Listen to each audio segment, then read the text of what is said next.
আপনাদের সবাইকে স্বাগত জানাই। আমার কথা শুনবার জন্য নির্বাচন কবে হবে, এই নির্বাচন কেমন হবে, নির্বাচনে আওয়ামী লীগ অংশ নিতে পারবে কিনা, শেখ হাসিনার ভবিষ্যৎ কি, এইসব নানা প্রশ্ন নানা মহলে ঘুরপাক খাচ্ছে। বিএনপি সহ বিভিন্ন রাজনৈতিক দল নির্বাচনের জন্য একটা রোডম্যাপ সরকারের কাছে চাইছে, কিন্তু সরকার সে বিষয়ে স্পষ্ট করে কিছু বলছে না। তবে বিরোধী রাজনৈতিক দলগুলো বলছে না যে কবের মধ্যে তারা নির্বাচন চায়। কোনো রাজনৈতিক দল অবশ্য চাইছে না নির্বাচনটা খুব দ্রুত হোক, আবার কোনো রাজনৈতিক দল চাইছে এই সরকার অর্থাৎ প্রফেসর মোহাম্মদ ইউনূসকে সরকার প্রধান করেই এটি জাতীয় সরকার রাজনৈতিক দলগুলোকে সঙ্গে নিয়ে করা যায় কিনা। আমরা জানি যে এই সরকার রাষ্ট্র সংস্কারের উপরে জোর দিচ্ছে, তবে বিএনপি দ্রুত সংস্কার যেগুলো প্রয়োজনীয়, অতীব প্রয়োজনীয়, কেননা সংস্কার সবাই মনে করে যে একটা never ending process, continuous process.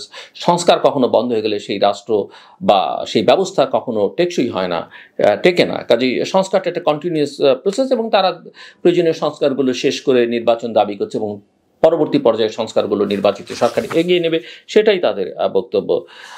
জামাত শুরুতে নির্বাচনের তাগিদ দিলেও তারা এখন এই বিষয়ে কিছু বলছে না এবং আবার মাঝে মধ্যে তারা দ্রুত সংস্কার শেষ করে নির্বাচনের কথা বলছেন। কিন্তু কি ধরনের সংস্কার, কতগুলো সংস্কার, কোন খাতে সংস্কার, সে বিষয়ে স্পষ্ট কোনো ধারণা আমরা পাই না। প্রধান উপদেষ্টা প্রফেসর মোহাম্মদ ইউনূস বারবারই বলছেন যে প্রয়োজনীয় সংস্কারের পর নির্বাচন হবে, তবে সংস্কার কতটুকু হবে তা নির্ভর করবে রাজনৈতিক দলগুলোর উপরে। এখন প্রশ্ন হচ্ছে যে চলতে চলতে অনেকগুলো কাজ হয়তো সেরে ফেলতে হবে, এটা নিয়ে প্রধান উপদেষ্টা আসলে সংস্কার কাজের ইঙ্গিত দিয়েছেন। সংস্কার কতটুকু করা হবে এর উপরে নির্ভর করবে নির্বাচন কবে হবে। কিন্তু সরকার যদি ডেলিভার করতে না পারে, গভর্নেন্স যদি ঠিক না হয়, নির্বাচন খুব বেশি দূরে নিয়ে যাওয়া যাবে বলে আমার কাছে মনে হয় না। এখন সেই নির্বাচন কেমন হবে? ইনক্লুসিভ হবে, আওয়ামী লীগকে থাকবে, নানা রকমের মিশ্র প্রতিক্রিয়া। বিএনপি এখানে খুবই ম্যাচিউরড একটা পলিটিক্সের পরিচয় দিয়েছে এবং তারা এই বিষয়ে তেমন কোনো কথা বলছে না। জনগণ সিদ্ধান্ত নেবে সেটা বলছে, তবে কারো রাজনৈতিক অধিকার হরণ করবার পক্ষে বিএনপি নয়।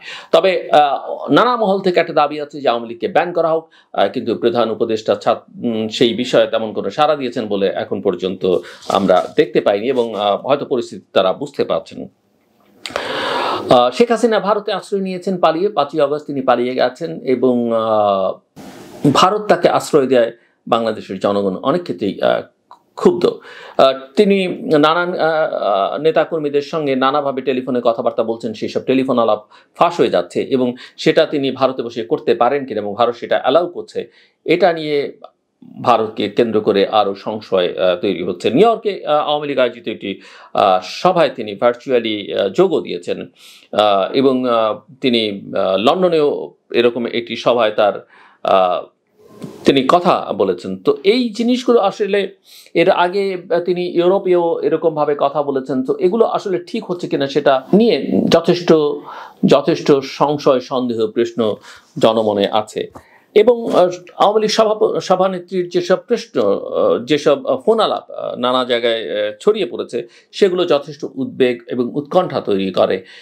তিনি যতটাই লম্ফজম্ফ করুন না কেন, তিনি যে ফেরত আসতে পারবেন সেরকমটি মনে করবার কোনো কারণ নেই, কেননা যে ব্রুটালিটি তিনি এবং তার সরকার 2024-এর জুলাই আগস্টে দেখিয়েছে, তারপরে তার অ্যাকসেপ্টেন্স লেভেল একেবারে তলানিতে, মাইনাসে বলতে হবে। কাজেই বর্তমান সরকার বা ভবিষ্যতে যে সরকারগুলো ক্ষমতায় আসবে, তারা যদি বড় ধরনের ভুল না করে, অন্যায় না করে, তাহলে শেখ হাসিনার নেতৃত্বে কোনো কিছু ফেরত আসবার সম্ভাবনা নেই।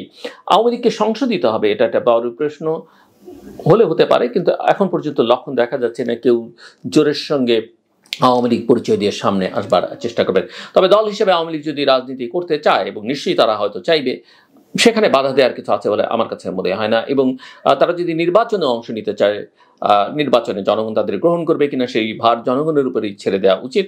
তবে এটি নিয়ে নানা রকমের মতামত রয়েছে। আমার মনে হয় যে সেই সব মতামতকে বিবেচনায় নেওয়া দরকার। কিন্তু বাংলাদেশ গণতন্ত্রের জন্য লড়াই করেছে, ভোটাধিকারের জন্য লড়াই করেছে, অংশগ্রহণমূলক নির্বাচনের জন্য লড়াই করেছে, সেখানে সবার অধিকার কিন্তু অক্ষুণ্ণ রাখতে হবে। এবং এই সূত্র ধরেই ভারত এবং বাংলাদেশের মধ্যে যে সম্পর্কের টানাপোড়েন, বাংলাদেশ শেখ হাসিনাকে ফেরত চাইবে কিনা, বলা হয়েছে যে কিছু প্রক্রিয়াগত বিষয় আছে, সেগুলো শেষ করেই বাংলাদেশ তাকে ফেরত চাইবে। আবার এই কথাও নানা মহল থেকে বলা হচ্ছে যে তার বিচার আসলে বাংলাদেশের আন্তর্জাতিক অপরাধ ট্রাইব্যুনাল না, তার বিচার আন্তর্জাতিক আদালতে হওয়া উচিত। সেটা আবার কিভাবে হবে, সেক্ষেত্রে কি পরিমাণ সময় লাগবে, তার জন্য যথেষ্ট প্রস্তুতি আছে কিনা, সেগুলো নিয়েও নানা রকমের বিতর্ক আমরা লক্ষ্য করছি। একটা বিষয় মোটামুটিভাবে স্পষ্ট যে শেখ হাসিনা ভারতে থেকে বা তার দল ভারত যেভাবে বাংলাদেশ বিরোধী প্রচারণায় নেমেছে, ভারতের কিছু কিছু মিডিয়া, বিশেষ করে পশ্চিমবঙ্গের মিডিয়াগুলো এবং সেখানকার কিছু কিছু গোষ্ঠী, এমনকি সরকারও প্রচ্ছন্নভাবে, সেখানে অনেকেই মনে করেন যে সেখানে শেখ হাসিনার বা আওয়ামী লীগের একটা প্রভাব আছে। অনেকে মনে করেন যে পশ্চিমবঙ্গের মিডিয়াগুলোতে হয়তো আওয়ামী লীগের ব্যবসায়ী সম্প্রদায় বা রাজনীতিকদের, যেহেতু তাদের হাতে প্রচুর অর্থকড়ি আছে, তাদের সেখানে ইনভেস্টমেন্ট থাকতে পারে। আদারওয়াইজ এইভাবে এত মিথ্যা প্রচারণা, এত misinformation, disinformation, fake news, propaganda, এগুলো তাদের স্বতঃপ্রণোদিত হয়ে করবার কোনো কারণ আছে বলে অনেকেই মনে করেন না। এবং তারা যে দাবিগুলো করছেন যে তাদেরকে খুন করবার চক্রান্ত হচ্ছে, সংখ্যালঘুদের উপরে বাংলাদেশে নির্যাতন চলছে, এগুলো একেবারেই এক কথা বললে অবান্তর কথাবার্তা।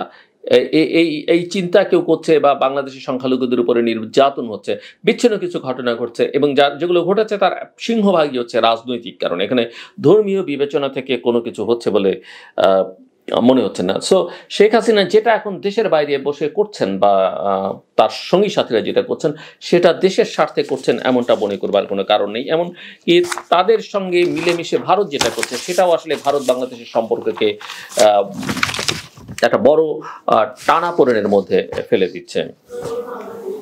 শেখ হাসিনা যেটা এখন করছেন সেটা বেসিক্যালি এক ধরনের খেলার অংশ। এবং আমি মনে করি যে আওয়ামী লীগের বিপরীতে বিএনপি দাঁড়িয়ে, যাদের অতীত ভূমিকা নিয়ে, যাদের নানা সময় নানা কর্মকাণ্ড নিয়ে অনেক রকমের বিতর্ক তুলবার, প্রশ্ন করবার সুযোগ থাকলেও, তারা অনেকখানি ম্যাচুরিটির, অ্যাটলিস্ট সিনিয়র লিডারশিপ, এমনকি অ্যাক্টিং চেয়ারপারসনও তাদের সেই ম্যাচুরিটির পরিচয় তারা দিয়ে চলেছেন। এবং শেখ হাসিনা যেখানেই যা বলছেন সেটা বেসিক্যালি বাংলাদেশ সম্পর্কে বিদ্বেষমূলক কথাবার্তা। এই অর্থে যে বাংলাদেশের জনগণ আসলে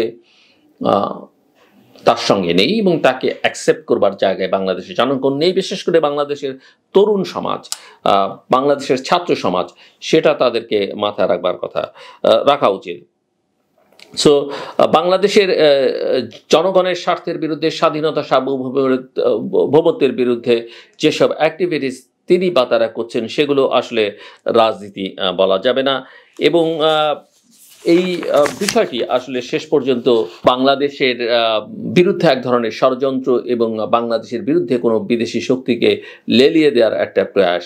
এবং নিরাপদ আশ্রয় থেকে বিদেশে বসে বাংলাদেশের বিষয়ে এইসব প্রচারণা চালানো, এটা কি অন্য কারো তৈরি করে দেয়া কোনো সিনেমার স্ক্রিপ্ট কিনা, সেটা নিয়ে অনেকের মধ্যেই নানা রকমের প্রশ্ন আছে। আমি যেটা মনে করি যে ভারতের পরিবর্তনটাকে অ্যাকসেপ্ট করে নেওয়া উচিত।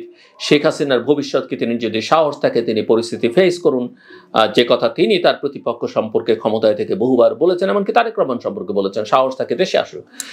তো আমি মনে করি তারও এই পন্থাই অবলম্বন করা উচিত। আমার কথা শুনবার জন্য আপনাদের অসংখ্য ধন্যবাদ। সবার থেকে